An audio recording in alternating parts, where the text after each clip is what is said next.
Hi, it's Mandy from Mindset for Success. Now, today's word begins with the letter O and the word is overwhelm.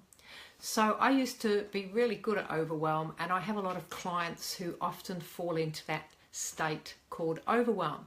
Now, when we're overwhelmed, it just means we have too many things going on and we're overthinking. And when we're overthinking, it creates stress, which means we think even less clearly, we get a foggy head and everything becomes too difficult, and then sometimes we absolutely turn into procrastination or paralysis by analysis. So here's a quick tip for you to get out of an overwhelmed state. Stop what you're doing. It may sound simple, but literally stop, and if you can, walk into another room or change the environment.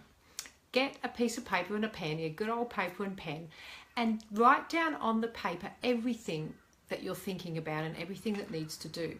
That's the first step, because your brain is not designed to be a storage bucket. It's a focusing tool. So when you can get everything out of your head, you're clearing and you're making more space so that the brain can go back to what it does best, which is focusing on something. When you've written everything down, pick the first three things that you intuitively decide are the most important to take action on, and write those three things on another piece of paper.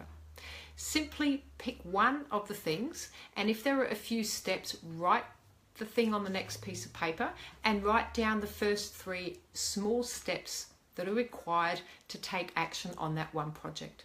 Move everything else and focus only on the first step of that one task so that you get into action. And when you take action, you'll feel better.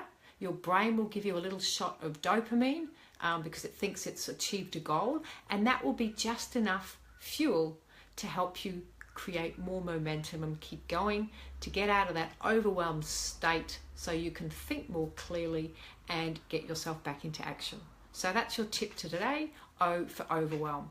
Thank you, it's Mandy from Mindset for Success.